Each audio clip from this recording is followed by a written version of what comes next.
C'est de routine. Chaque matin, Martine, ménagère à Ngoïno, dans la région du Morono, revient du point d'eau. Le village est alimenté en eau potable seulement à partir d'un forage et d'une fontaine communautaire réalisée en 2017. On charge ça sur nos têtes, on vient mettre ça à la maison pour qu'on se lave avec ça, on fait nos... Un château d'eau, le village est grand. Un château d'eau, le terme est lancé et réalisé. Le ministre de l'Hydraulique, Laurent Tchagba, accompagné de l'inspecteur d'État, Awan Doli Théophile, procède à l'ouverture des vannes. Ngoïno, Djangobo et Djakabo, sous-préfecture de Timéléko, disposent désormais d'un château d'eau en béton armé de 80 mètres cubes et 15 mètres de hauteur, capable de produire 440 mètres cubes par jour jusqu'en 2035. Nous remercions déjà le président de la République. Nous avons bénéficié du raccordement de certains de nos villages au réseau national d'électricité. Beaucoup de nos villages ont bénéficié de l'eau potable. Aujourd'hui, c'est Ngoïno, Djangobo et Djakabo qui viennent d'être raccordés.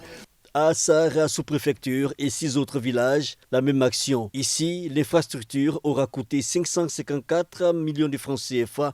En plus du château d'eau de 200 mètres cubes, une station de traitement d'eau de type T1. Ça ne sert à rien de construire un château d'eau, de faire 67 km de canalisation et puis les populations n'ont pas de l'eau.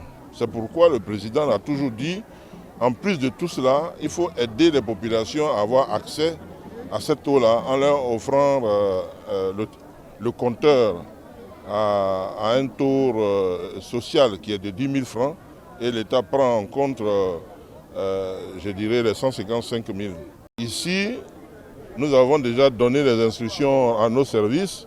On a parlé avec la chefferie pour qu'on puisse déjà enregistrer les populations qui peuvent avoir accès à ces branchements sociaux. Le président a promis. Et il a dit, dans 2-3 ans, il faudra que tous les villages du Morono puissent avoir de l'eau potable. Et c'est pour ça que le ministre ne fait que revenir dans notre région et nous sommes heureux de le recevoir. Ça fait sa 4e visite. 4e visite dans notre région. Et aujourd'hui, on peut vous dire que grâce au président de la République et avec l'appui technique du ministère, c'est au moins une vingtaine de villages qui ont de l'eau potable. Il faut dire merci au président. À l'instar de l'inspecteur général d'État, des populations heureuses qui ont traduit leur reconnaissance. C'est d'actualité que l'eau est vraiment une denrée rare.